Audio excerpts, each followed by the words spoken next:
नमस्कार, आप देख रहे हैं हॉट टॉक भारत। मैं हूं दिवाकर विक्रम सिंह। 26 जनवरी के ठीक एक दिन पहले और 2026 के मन की बात के पहले कार्यक्रम में प्रधानमंत्री नरेंद्र मोदी ने जो बात कही है उसको सुनिएगा और समझने की कोशिश ज़रूर करिएगा। और शायद इसलिए ज़रूर सुनिएगा क्योंकि चाहे आप आलोचक हों या आप समर्थक हों, सुनना ज़रूर चाहिए कि इस सरकार को किस बात का डर है और ये सरकार किस आसन्न मतलब आने वाले खतरे को भांपकर एक ऐसे पहल की ओर आगे बढ़ चुकी है जो अगर सिद्ध हो गया तो फिर नरेंद्र मोदी अगर स्वयं चाहेंगे तो हटेंगे, कोई हटा नहीं पाएगा। आपको ये बात अजीब लग रही होगी, मैं 2029 तक के संदर्भ में कह रहा हूँ। वैसे भी 2029 तक आधिकारिक तौर पर जिस स्थिति में वो एनडीए की सरकार चला रहे हैं वो तो कहीं हटने वाले या हटाए जाने वाले नहीं हैं। लेकिन अगर ये चर्चा चलती है तो मायने और मतलब समझिए कि कहाँ एक ऐसी पेच है जिसको भांप करके उस पेच के कील कांटे, माफ़ करिएगा, उस पेच के जितने भी स्पेस हैं उनको भरने की बहुत बड़ी कोशिश और पहल चल रही है। प्रधानमंत्री नरेंद्र मोदी ने बात की कि यूथ को आगे आना चाहिए और यूथ के कुछ ऐसे पहल हैं जिसकी तारीफ करते हुए देश में एक नए सांस्कृतिक क्रांति की बात वो कर रहे हैं। पहली बात, उनके मुताबिक जब देश का कोई व्यक्ति, कोई बच्चा जो 18 साल की उम्र में पहुँचे, उसके सराउंडिंग्स में जितने लोग हैं उसकी जानकारी अगर उन्हें है कि वो 18 साल का हो चुका है और एक मतदाता के रूप में आधिकारिक तौर पर वो वोट डालने का वैध अधिकार प्राप्त कर चुका है, फिर उस व्यक्ति को, उस नवयुवक को इस देश का भावी मतदाता बनने के उपलक्ष्य में एक कार्यक्रम का, रंगारंग कार्यक्रम का आयोजन कराना चाहिए, उत्सव मनाना चाहिए। और अगर प्रधानमंत्री ने ये बात मन की बात में कही है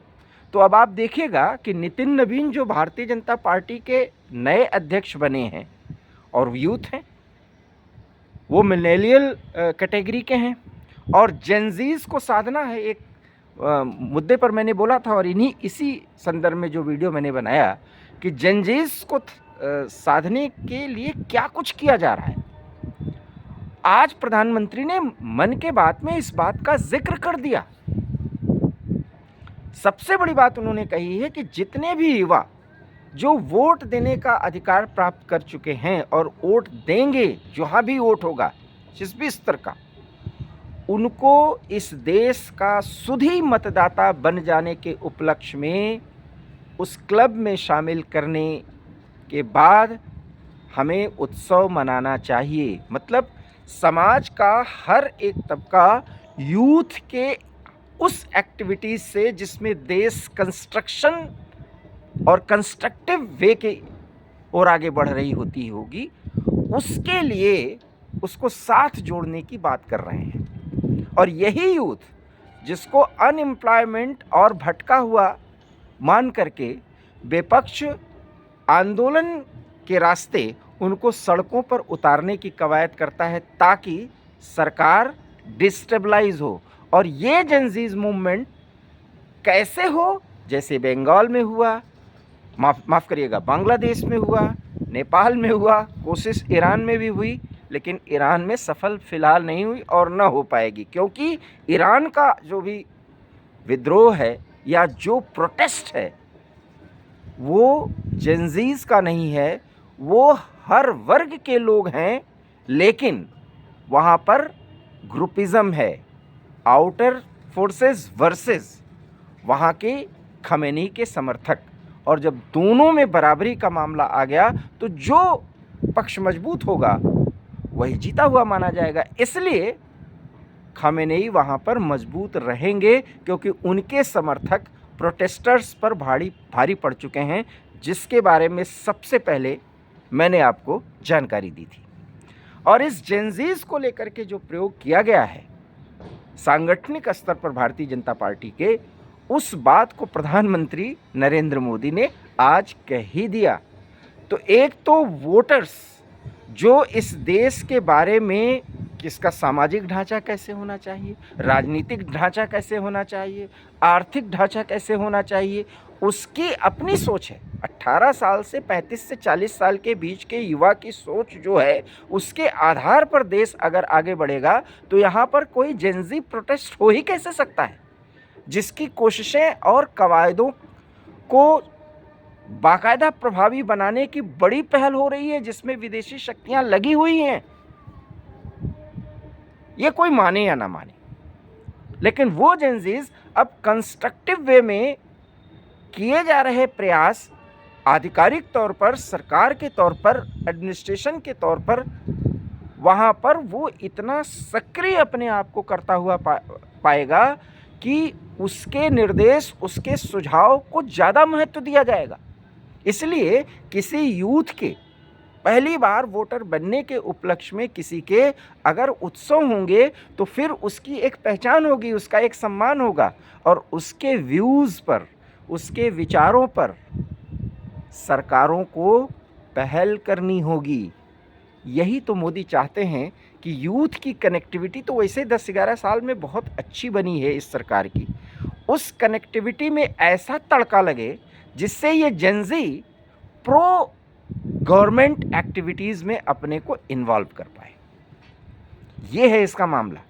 दूसरी बात, जब मैंने कहा शुरुआत में ही कि सांस्कृतिक तौर तरीके से जेनजीज को कैसे जोड़ा जाए, तो प्रधानमंत्री नरेंद्र मोदी ने अपने मन के बात के कार्यक्रम में आज भजन क्लबिंग का जिक्र किया। ये भजन क्लबिंग क्या है? अगर आप कभी, मैं भी एक बार मैंने देखा इस क्लबिंग को, और मैंने पहली बार देखा। मैं एक मॉल में गया, नोएडा के एक मॉल में गया, और वो बहुत फेमस मॉल है, और वहाँ परिवार के ही साथ था। मैं जब देखा तो अक्सर जहाँ पर एक फूड कोर्ट होता है, वो लास्ट उस पर होता है, रूफ पर, जिसको कहते हैं ना कि अंतिम तल्ले पर होता है। वहाँ हम देखे और बिल्कुल ग्राउंड फ्लोर पर कुछ गिटारिस्ट थे, उसमें उनके अपने सारा उनका एक म्यूज़िक सिस्टम था, यूथ थे, ज़्यादा से ज़्यादा 20-22 साल के लड़के लड़कियाँ थे, और विद इन मिनट्स उस हॉल में जब वो भजन करने लगे, हरे रामा हरे कृष्णा और कई तरह के भजन, जो भजन आमतौर पर किसी भजन कार्यक्रम में गाए जाते हैं, उसको नए अंदाज में उन्होंने संगीत के आधुनिक जितने भी उपकरण होते हैं उसके माध्यम से उन्होंने और अपने नए अंदाज में प्रस्तुति देना शुरू किया। पब्लिक डांस करने लगी, और वो सिर्फ यूथ ही नहीं थे, उसमें आम जनता थी, जिसमें यहाँ तक कि अधेड़ और बूढ़े उम्र के लोग थे, महिलाएं और पुरुष, वो सभी उस भजन को सुन रहे थे और उसी नए अंदाज में पेश किए गए भजन पर वो थिरक रहे थे। ये चेंज है। पहले इस तरह का भजन अगर मॉल वगैरह जगह में कोई करता तो कहते अरे मारिए दकियानुसी वही है चंदनधारी। ये चंदन लगाना भी, हालांकि मैं कोई ऐसा नहीं है कि अब चंदन लगा रहा हूँ, मैंने तो अपने करियर की शुरुआत से ही एक राष्ट्रवादी अखबार से शुरू किया, तब जबकि इस तरह की बातें करना वो संघी टाइप का माना जाता था। लेकिन अपनी बात को जिस अंदाज में पहले भी कहता था आज भी कहता हूँ, और इसका प्रमाण है, आज भी उसके प्रमाण मौजूद हैं। जिस अखबार से मैंने अपने करियर की शुरुआत की, वहाँ पर जो मेरा राष्ट्रवादी दृष्टिकोण से लिखा गया लेख है वो आज भी मौजूद है, और आज भी उस तरह के इंटरव्यूज़ भी वहाँ पर बाकायदा आज भी मौजूद हैं। और वो ये बात है 2001 से 5 के बीच की, उस दौर में, और उसी दौर में राष्ट्रवादी नज़रिए से प्रधानमंत्री अटल बिहारी वाजपेयी का, तत्कालीन प्रधानमंत्री अटल बिहारी वाजपेयी का मैंने एक इंटरव्यू भी किया था। खैर वो एक अलग मुद्दा है। तो भजन क्लबिंग जो है वो प्रधानमंत्री को प्रभावित कर रहा है, और ये जो एक सांस्कृतिक और भजन का जो भारतीय अध्यात्म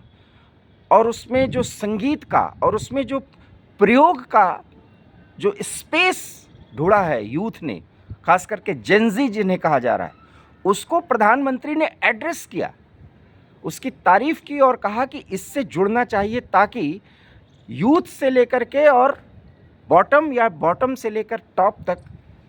सांस्कृतिक और भजन और अध्यात्म एक तरीके से लोगों के जीवन का हिस्सा बने। एक बहुत बड़ी बात कही और उसमें नए अंदाज में जो भजन क्लबिंग का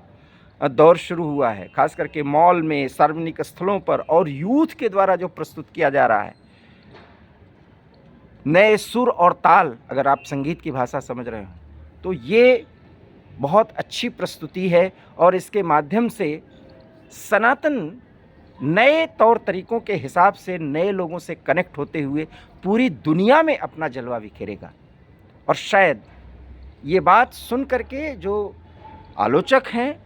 या जो समर्थक हैं वो अपने अपने नज़रिए से प्रधानमंत्री नरेंद्र मोदी के मन की बात के एपिसोड के इन 2 बातों का जिक्र करें, लेकिन मेरा अपना जो एनालिसिस कहता है वो यही कहता है कि जेनज़ीज़ इस देश के लिए क्या खतरा पैदा कर सकते हैं और क्या करने की कोशिश की जा रही है कुछ तत्वों द्वारा,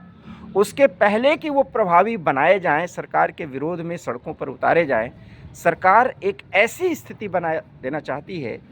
कि जेनज़ी एक प्रोएक्टिव मोड में प्रो गवर्नमेंट एक्टिविटीज़ के साथ अपने को ज़्यादा कनेक्ट होता हुआ पाएंगे। और यही पहल और यही सबसे बड़ी चुनौती भारतीय जनता पार्टी बीजेपी के नए अध्यक्ष नितिन नवीन के सामने है, जिसके बारे में मैंने एक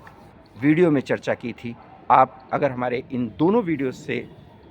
तारुफ रखते हैं, इससे सहमत हैं या असहमत हैं, तो अपनी बात रखिए, अपना कमेंट दीजिए